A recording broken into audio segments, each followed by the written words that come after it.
jóg leen taxaw nuy sant Seyxi Fàllilu jóg leen taxaw nuy sant Seyxi Fàllilu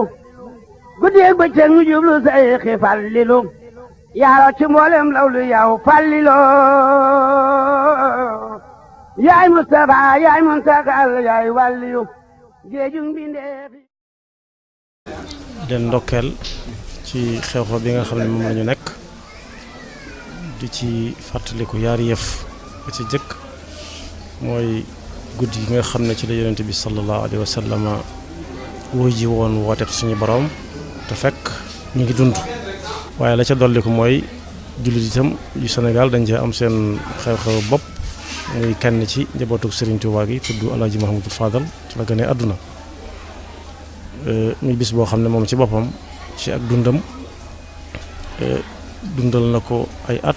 laata mu fi bàyyi ko ba mu fi bàyyi ko it mu dénkaane ko ba ci jëkk mooy ku mënoon muñ la yàlla moo ngi wax ci alquran naan yaa ayyuha alladina amanu isbiru wa sabiru wa rabitu wattaqullaha la'allakum tuflihun yéen ñi gëm yàlla da leen muñ tey muñ lante te fexe ba takkutoo doon genn buum di yëkkateendoo di tegandoo da ngay dégg ñu naan di xàccandoo di dóorandoo waaye loolu du melokaanu kuy roy jikkoy Sëñ Fallu doo xàcc bay dóor kenn waaye dañuy yëkkateendoo daal di tegandoo ci jàmm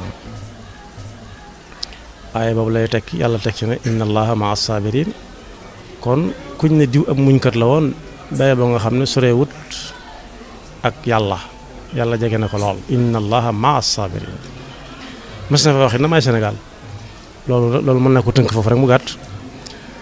may Sénégal ji ba mu koy wax booba Sénégal nekk gu Sénégal indépendant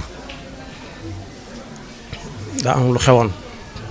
waaye ñaar yi symbolise Sénégal bu ñu la ko tasalee da nga xam ne ku xamoon boppam la te ñeme responsabilité Sénégal guy dana ko symboliser ak guy te guy ku ne xam ne njariñul kese la guy dañuy jël xobam yi def ko laalo bu laalo amul bu laalo yi lépp mënut a am ci àll bi bu nawetee nawet la guy di ami xob jël xobam yi def ko laalo jël doomam yi def ko cafaay mooy ab soosub laax ñuy togg laaxu notari mën nañ ci xam dara wala ñuy defar nga lax jël xànc yi def ko ay buum di ko roote wala di ko yeewee seenub jur di toog ci kër gi te guy itam yàgg naa làq ci biiram ndox mu bari ñu koy wax ak suux buñ nee ba nawet bi sori àll bi lëndëm ba kenn ñemi tuuti yóbbu ndox guy yi lañ daan dàkk di ci wut ndox ak lu mel ne ab teen mooy ne ci biir seddu guy ba noppi doon ndoxum taw mu neex ku ne may Sénégal te guy bokk ci màndargay Sénégal am na njariñ rawatina ab xiif te doylu ndax gaynde lu mu xiif du fortaatu am ñax di ko lekk day xaar yàpp lay lekk yàpp woowu muy lekk itam du jóg di ko wuti waaye daa doylu ba da tax day toog fa mu toog su ko la muy jàpp jegee mu jàpp ko te it du fekk lu kenn jàpp ba noppi mu nangu ko ci moom waaye bu jàppee moom da ciy jëfandiku la mu ci bëgg a jëfandiku yor jikko yi noble lool bàyyi ko fa dem ku soxla jëlaat waaye du ko denc fenn kon